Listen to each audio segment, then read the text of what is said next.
الحمدللہ رب العالمین والصلاة والسلام علی سید الانبیاء والمرسلین اما بعد فاعوذ باللہ من الشیطان الرجیم بسم اللہ الرحمن الرحیم۔ میرے محترم نہایت ہی واجب القدر سامعین و ناظرین، السلام علیکم ورحمۃ اللہ وبرکاتہ۔ میرے دوستو، آج کی ویڈیو میں جو ہم آپ کو نسخہ بتانے جا رہے ہیں یہ شوگر کے متعلق ہے۔ آپ بھائیوں سے التجا ہے کہ آپ ان نسخہ جات کو نوٹ فرما لیا کریں اور ان سے مستفید ہو، اور ہم آپ کو جو نسخہ پیش کرتے ہیں یہ اپنی طرف سے کچھ بھی پیش نہیں کر رہے ہوتے، یہ ہمارے اساتذہ کرام کی محنتوں کا صلہ ہے، اور ہم آپ کو اپنے اساتذہ کرام کی دی ہوئی تعلیمات جو ہے وہ پڑھ پڑھ کے سنا رہے ہوتے ہیں۔ میرے بھائی، شوگر کوئی لا علاج مرض نہیں ہے، بلکہ اس بیماری کو سمجھنے کی کوشش کریں تو یہ انتہائی معمولی مسئلہ ہے۔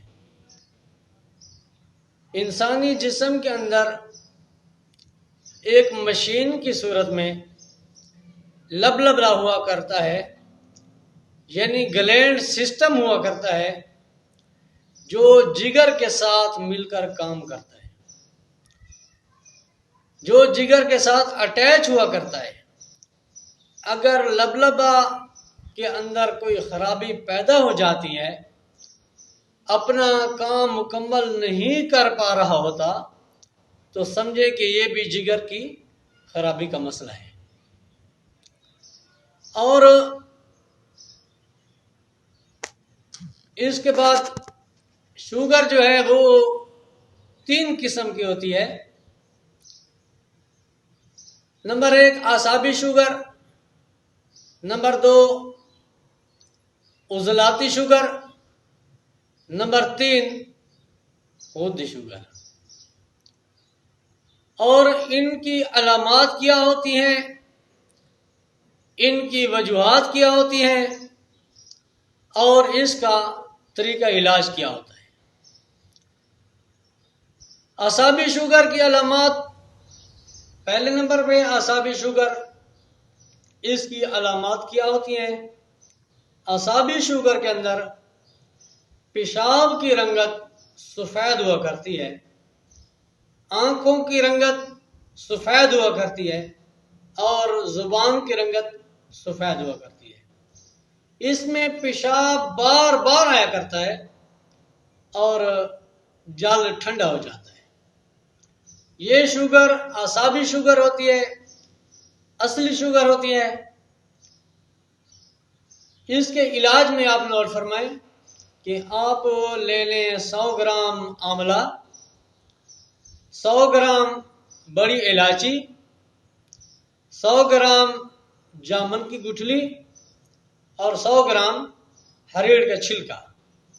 یہ چاروں چیزیں برابر لے کر اس کا سفوف بنا لیں، اور 500 mg کے کیپسول بنا کر صبح دوپہر شام دن میں 3 مرتبہ استعمال کرائیں تو یہ اعصابی شوگر کا ختم ہو جائے گا۔ یہ اعصابی عضلاتی تاریخ میں ہوا کرتی ہے، اس کو عضلاتی اعصابی میں بدل دیں تو یہ شوگر انشاءاللہ ختم ہو جاتی ہے، اور اس کا ٹمپریچر جو ہے وہ 450 تک بھی چلا جاتا ہے۔ دوسری قسم گرمی اور خشکی والی، جس میں صفرا ہوا کرتا ہے، پیشاب کی رنگت زرد ہوتی ہے، آنکھوں کی رنگت بھی زرد ہوتی ہے، زبان کی رنگت بھی زرد ہوتی ہے۔ اس میں پیشاب نہیں آتا کیونکہ خشکی ہوتی ہے، اس کے اندر گرمی ہوتی ہے، اس کے اندر پیشاب بار بار نہیں آتا، اور پیشاب کے اندر عجیب سی سمیل آیا کرتی ہے، یعنی بدبو آیا کرتی ہے اس کے اندر، اس خشکی اور گرمی والی تاریخ میں، اور پیشاب میں جلن بھی ہوا کرتی ہے۔ اس میں صفرا بہت زیادہ پایا جاتا ہے اور اس کا بلڈ پریشر بھی بہت زیادہ ہائی ہوا کرتا ہے۔ ان سب وجوہات سے لبلبے کے اندر سوزش ہو جاتی ہے اور یہ مریض فاسٹ فوڈ والی اجزاء کو پسند کرتا ہے۔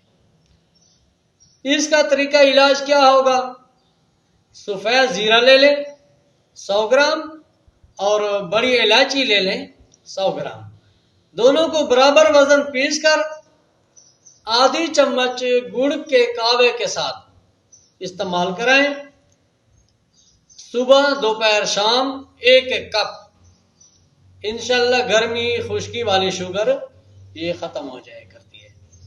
اور تیسری قسم ہے اس کی خشکی سردی والی، جن کی علامات ہیں جسم اکڑ جاتا ہے۔ اصل میں اس مریض کا لبلبا جو ہے وہ اکڑا ہوا ہوتا ہے، خشکی سردی کی وجہ سے کندھوں کے اندر درد ہوتا ہے، دونوں کندھوں کے اندر درد ہوتا ہے اور سر کے پچھلے حصے میں، گردن کے اوپر سر کے پچھلے حصے میں ہلکا ہلکا درد رہتا ہے اور پیشاب سرخی مائل ہوتا ہے۔ اس کو ہم تیزابی شوگر کہتے ہیں۔ پیشاب کے اندر اگر اس کو ٹیسٹ کریں کہ یہ شوگر تیزابیت والی ہے یا نہیں، پیشاب کر کے اس کے اندر میٹھا سوڈا ملا دیں آدھی چمچ، اگر وہ ابال کھانے لگ جائے تو سمجھ جائیں کہ یہ تیزابی شوگر ہے۔ اگر ابال نہ کھائے تو پھر